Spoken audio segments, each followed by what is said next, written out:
Hello, കഴിഞ്ഞ ഒരു 2-3 വർഷം JEE നീറ്റൊക്കെ എഴുതിയ ആളുകൾക്കറിയാം NTA ഭാഗത്ത് നിന്ന് ഒരുപാട് വീഴ്ചകൾ സംഭവിക്കുകയും അതുമായി ബന്ധപ്പെട്ട് ഒരുപാട് പാരൻസും കുട്ടികളും ഒരുപാട് പരാതികളും പറഞ്ഞിട്ടുണ്ടായിരുന്നു. എക്സാമിൻ്റെ നടത്തിപ്പിലും ക്വസ്റ്റ്യൻ പേപ്പർ ലീക്കേജ് തുടങ്ങി ഒരുപാട് പ്രശ്നങ്ങളുണ്ടായിരുന്നു.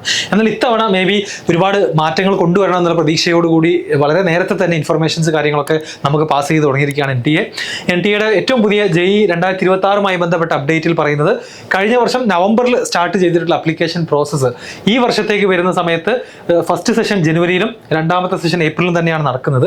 അതുകൂടാതെ online application form for JEE 2026 session 1 will be available in NTA website in the month of October it self.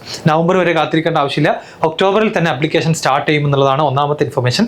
അതുപോലെ തന്നെ രണ്ടാമതായിട്ട് കഴിഞ്ഞ വർഷമൊക്കെ ഉണ്ടായിരുന്ന ഒരു പ്രശ്നമാണ്, അതായത് അപ്ലൈ ചെയ്ത് തുടങ്ങുമ്പോഴാണ് നമ്മൾ മനസ്സിലാക്കുക നമ്മുടെ കയ്യിലുള്ള ഡോക്യുമെൻസിൻ്റെ വാലിഡിറ്റിയിൽ പ്രശ്നമുണ്ട്, മറ്റേതിൽ പ്രശ്നമുണ്ട് എന്നൊക്കെ മനസ്സിലാക്കാം. അപ്പോൾ അതിനുവേണ്ടി ഏറ്റവും എളുപ്പമാക്കാൻ വേണ്ടിയിട്ട് നേരത്തെ തന്നെ കുട്ടികൾക്ക് ഇൻഫർമേഷൻ പാസ് ചെയ്യാണ്. ഏറ്റവും പുതിയ അപ്ഡേറ്റ് നോക്കുകയാണെങ്കിൽ to streamline the process of JEE main all eligible aspirants are advise to ensure that the following documents are updated well in advance before applying JEE main. അപ്പോൾ ഇതിൽ പറയുന്നത് ഒന്നാമത്തേതായിട്ട് ഏറ്റവും കൂടുതൽ കുട്ടികൾ അവരുടെ പ്രൂഫായിട്ട് കൊടുക്കാറുള്ളത് ആധാർ കാർഡാണ്.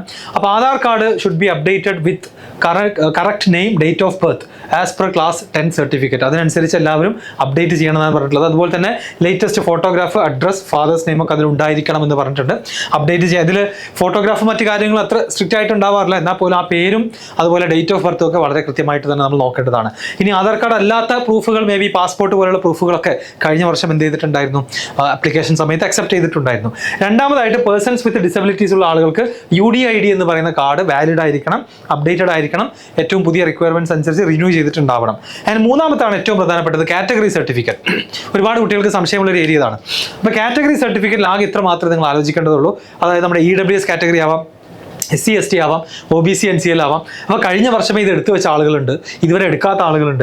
അപ്പോൾ നിങ്ങൾ ആകെ ആലോചിക്കേണ്ടത് നിങ്ങൾ അപ്ലൈ ചെയ്യുന്ന സമയത്ത് ഇത് വാലിഡ് ആയിരിക്കണം എന്ന് മാത്രമേ ഉള്ളൂ. നമുക്ക് സെഷൻ 1 ഇപ്പോൾ നിങ്ങളുടെ കയ്യിലുള്ള കാറ്റഗറി സർട്ടിഫിക്കറ്റ് ഡിസംബർ വരെ വാലിഡിറ്റി ഉണ്ടെങ്കിൽ ഒക്ടോബറിൽ നിങ്ങൾക്ക് അത് ഉപയോഗിച്ച് അപ്ലൈ ചെയ്യാം.